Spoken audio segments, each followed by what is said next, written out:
Man, what a night last night we had. I'll just get off and just say it right now. I'm going to brag. 6 for 6.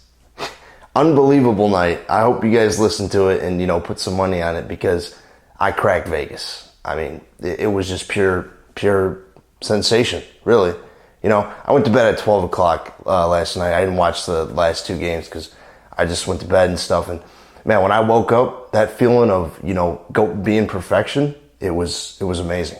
But yeah, welcome back to Between the Lines, and the streak does not end tonight, folks. It does not end. I just had a podcast earlier on the Champions League talk with my buddy John Young.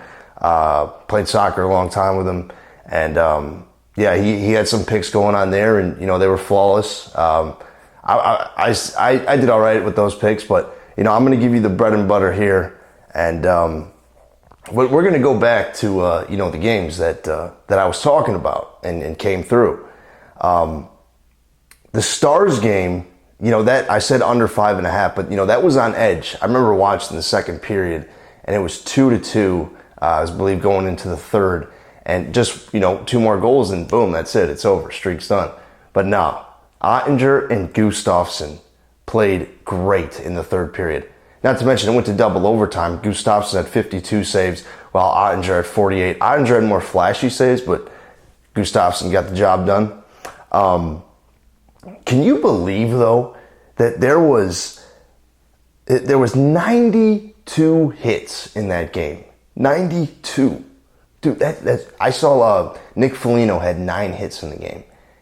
Just the sacrifices you make to win that game, it just so much takes a toll on the body, but in the mind, you get the win and you're feeling refreshed, ready to go. Miro Heiskanen had 41 minutes of time on ice for 1. Unbelievable.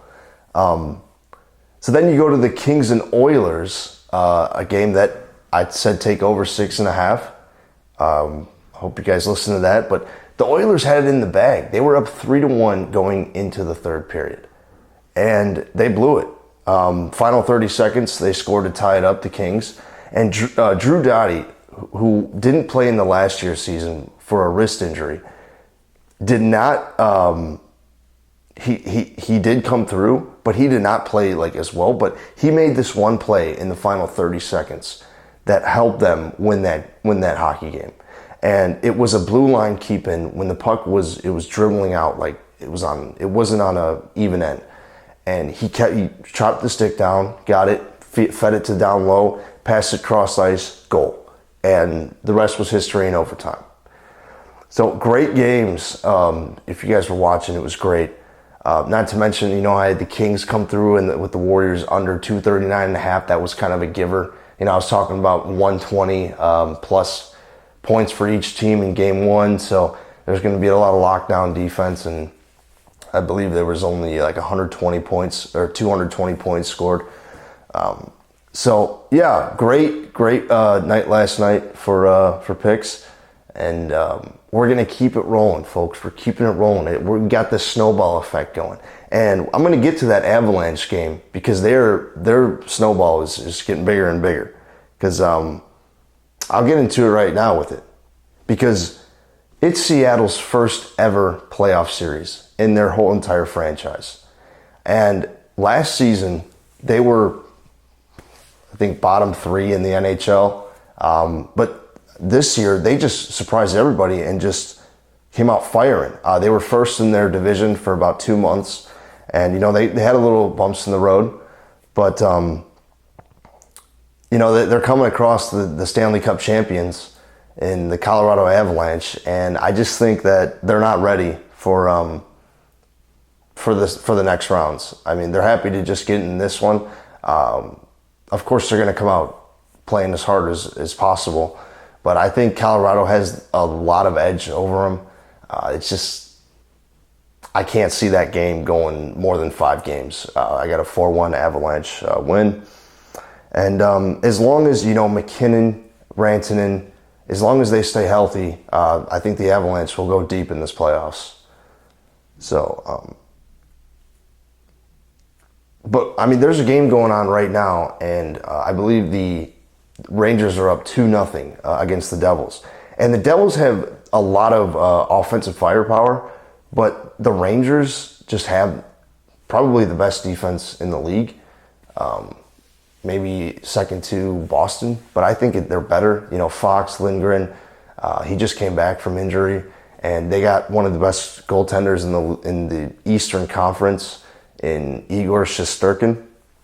So I believe they're up 2-0 right now, and it's a great rivalry because if you guys don't know, the Hudson River, it intersects between New York and New Jersey, and like there was literally fans like chirping each other over the river, like with their red jerseys and the blue jerseys, Ranger jerseys, and they're like, "You want a piece of me? Come on!" And it's funny because both of them have different accents. Because like you go to Jersey, they got the Jersey, and then you go to the Rangers, and it's like, yeah, come over here, and yeah, so it's a big rivalry. I hope that series goes to 7 because it's gonna be great. From the fans to the coaching to the players, it'll be a great series.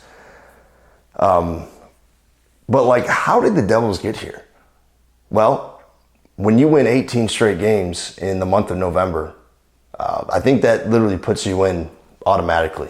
I mean, they won 18 straight games in the month of November, and they almost beat the record for most wins in a row, which is, I believe, was the Montreal Canadiens. They had 24. But like I said, going back to the Kraken, those two teams, they're very young. They got a young core, and they're just getting in. They're just getting their feet wet in the playoffs, getting used to the atmosphere. So we'll see what they can do. I think they're going to lose this game tonight, probably, no doubt. But like, you go to the Rangers, Kane, they acquired Tarasenko. They're ready. They want to get this cup chance. They want to lift the Stanley Cup. So I think the Rangers will win the series, but I just want this to go to 7 just for the action. It's going to be great. And that's one of the biggest series in this first round. But the biggest series is the Atlantic Division rematch. And if you don't know who's in the Atlantic Division, the top 3 teams is Boston, Toronto, and Tampa Bay. Yes, Tampa Bay and Toronto played each other last year, and it went to 7. And it was in Toronto, and Leafs fans thought they were going to win it and finally get on to the second round, which they haven't done in a very long time. Should have done it. Shoulda, coulda, woulda. Just never did it. So, and the Lightning, they've been the ones to slam the door in their face. They took Game 7 by 4 goals last year. So I think that, like, everybody's talking about how the Lightning just owns the Leafs, but I think that the Leafs are going to get over this hump. They're gonna want to finally get past this because I believe they're the better team when it comes down to offense. And like the Lightning, they were in a bad rut in March. They sat their first line for one game, or I believe it was a whole period. They played 2 periods. In the third period, the coach, John Cooper, just sat him. He just didn't want to play him. And they lost about 6-7 games in that span, so in a row. And folks, I don't see the Lightning getting past this first round because they've been to the Stanley Cup Finals 3 times, and I'm not saying it's not fair, but I don't think they want it anymore. I really don't. Yeah, they were talking about before, we're going to keep this dynasty going. Great, yeah, that's good. But I think when you lose 7 or 8 games that deeply into the regular season, it's not going to come out well. And I think this is Toronto's chance to not keep this in a 7-game series, maybe 6, 5, and get ready to play Boston. So they play in about 20 minutes. So I believe it's on ESPN. So watch that game. I think that game's going to be second to. It's gonna be a good matchup. But yeah, so those are the Eastern Conference games. Now let's go to the West, and which is the last game, the Golden Knights versus the Winnipeg Jets. The Jets, I like the Jets. Now this is a series where it doesn't look good on paper, but the Jets stand a chance in this. They went on when they played Detroit. I know it's Detroit. They were but Detroit's still a quality team. When they had to win, they won, and they won by a margin. It was 6-2, and they scored. It was 6-0 going into the third period. So they're finally locking in now. And I just think that without Connor Hellebuyck, who is their starting goaltender, is now that he's back, it's going to pay off. So, but with the Golden Knights, they're always in injury trouble, and especially with their goaltending. They just traded for Quick.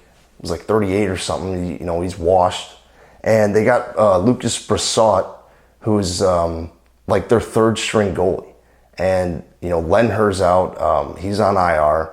And, so they had a great regular season, but without, keeping all their players, they're not just going to come through. And I think I got the Jets in this series. Really, I do. And even though they're the 8th seed, I think they're going to come through and put a statement on for would be the Avalanche to play next week.